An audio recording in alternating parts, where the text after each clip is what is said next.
Aí, pessoal, olha só.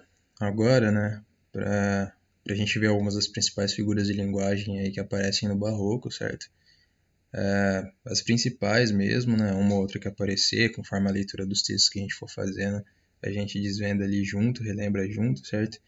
E também com alguns exemplos, né? Não muita coisa também por hoje, né? Pelo menos não muita coisa, senão também vai acabar tomando muito tempo aí da aula. Então é o seguinte, uma primeira figura que eu queria apresentar aqui é a hipérbato, beleza? Que marca justamente a inversão da ordem natural, né, das palavras de uma oração. E isso é para efeito de estilo mesmo, efeito estilístico, né? Eu já cheguei a comentar sobre essa figura em um outro poema que a gente já viu antes, que muitas vezes para você fazer rimar um verso com outro, você tem que inverter, né, a ordem dos termos ali, das palavras que aparecem na oração. Ou para rimar, ou às vezes para fazer a contagem das sílabas poéticas, né, fazer a escansão certinho. Né? Lembrando que quando a gente fala de escansão, a gente fala de uma noção de ritmo, certo? Que acaba sendo bastante importante aí. Então, eu não falo só que a gente tem que contar as sílabas poéticas até a última sílaba mais forte da frase, né, do verso. Mas que importa também as sílabas tônicas dentro do verso, certo?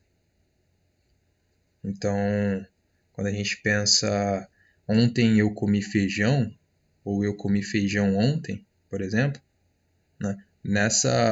Vocês veem que eu quero dizer a mesma coisa, só que eu inverti, né? Quando eu falo ontem eu comi feijão, a sílaba tônica tá ali na última, certo? A sílaba tônica da última palavra é o jão, é propriamente a última sílaba do verso, dessa frase. Ou feijão eu comi ontem, no caso aí já muda, né? A última sílaba mais forte desse verso já não é a última sílaba, né, da última palavra, mas o on, é a penúltima sílaba, no caso. E isso pode ser muito útil para efeitos de escansão, para efeito de fazer rimar, para fazer, enfim, fazer com que haja uma determinada metrificação, certo?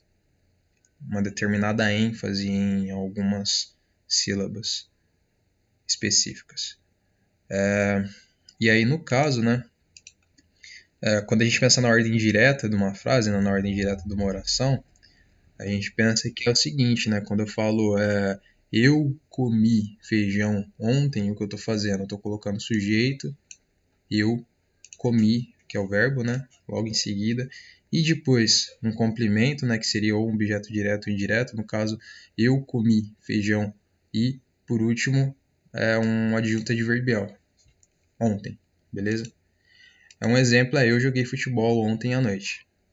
Beleza? E essa seria a ordem direta, essa é a ordem comum. Agora, quando a gente pensa na inversão, né, pensa no hipérbato, isso vai estar marcando justamente uma ordem indireta dessa oração. Então, se eu quiser dizer a mesma coisa, mas para efeito de estilo, para efeito de qualquer outra coisa, eu queira alterar a ordem direta, então eu poderia colocar, por exemplo, ontem à noite, futebol eu joguei. Agora, por que eu vou utilizar esse jeito? Aí não sei, aí depende. Aí vai da minha intenção estética ali no texto que eu estou fazendo, certo? Ou ainda, eu poderia dizer futebol eu joguei ontem à noite, certo? Então é isso que marca, beleza? A inversão. E a intenção é fundamentalmente estilística, certo? Além do hipérbato, né, acaba aparecendo bastante no barroco antíteses. E antítese é basicamente a apresentação numa mesma sentença, numa memoração de termos opostos, beleza?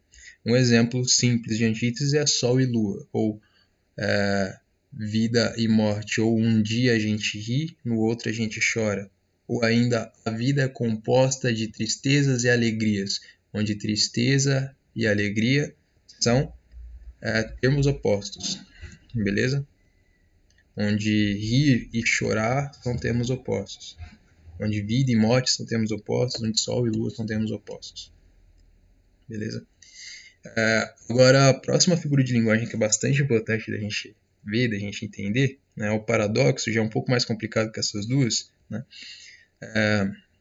a gente consegue pensar em muitas definições possíveis para o paradoxo, mas uma delas que pode estar ajudando bastante a gente a entender qual que é a dimensão desse paradoxo é a gente pensar que o paradoxo é uma composição de dois elementos opostos que formam uma mesma ideia. Né? Se a gente estivesse com lousa aqui, eu ia fazer justamente um desenho, né? A antítese. Dois elementos opostos, né?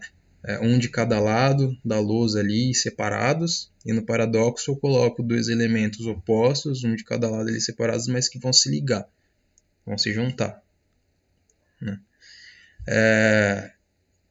O fusão de opostos, certo? Basicamente, que pode aparecer de muitas formas. E quando eu coloquei assim dois elementos opostos que formam uma mesma ideia, eu coloquei dessa forma mais geral mesmo, porque isso não é uma coisa, não é uma exclusividade da literatura. Né? Assim como a antítese também não é, beleza? Da literatura que eu falo, da linguagem verbal, no caso. Diferentemente do hipérbato, né? Por exemplo. Mas aí quando a gente pensa no paradoxo, ó, dois elementos opostos que formam a mesma ideia, um exemplo é: viver é morrer um pouquinho a cada instante. E aí você pode se questionar, nossa, que esquisito. Não, isso não é uma coisa esquisita, né? Intuitivamente a gente até aceita isso, mas se a gente olha para a estrutura, quer dizer, para o significado que isso tem, aí vira uma coisa um pouco esquisita, né? Como assim, viver é morrer, né? Viver é viver e morrer é morrer. Não, pera. Olha, curioso, né? Justamente essa dimensão do paradoxo de elementos opostos, que são opostos, não são, são diferentes, portanto, né? Mas que se juntam numa mesma ideia que faz sentido pra gente, mas que é esse sentido um tanto desconcertante, justamente isso que vai estar interessando no Barroco, certo? Isso apresenta um limite para a razão, né?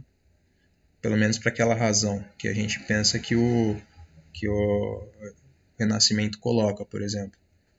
Mas isso não quer dizer que isso está sendo a favor, por exemplo, da visão teocêntrica ali de mundo.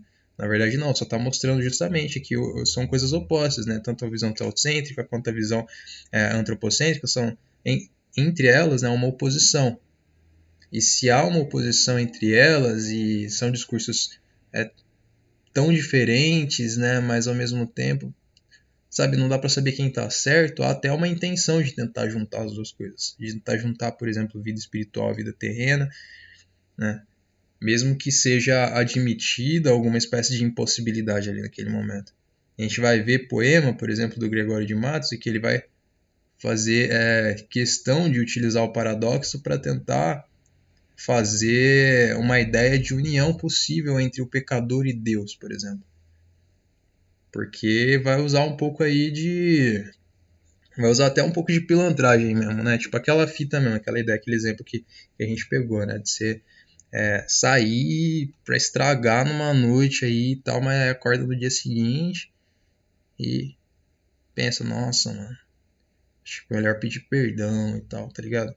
Essa inconstância mesmo. Outro exemplo de paradoxo. Ferida que dói e não se sente. Certo? Se é ferida e dói, como não se sente?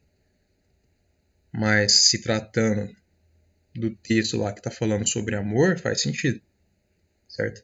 Então são dois elementos opostos, mas que estão compondo aí um mesmo sentido, que estão juntos, né? Estão fundidos aí na composição de um sentido.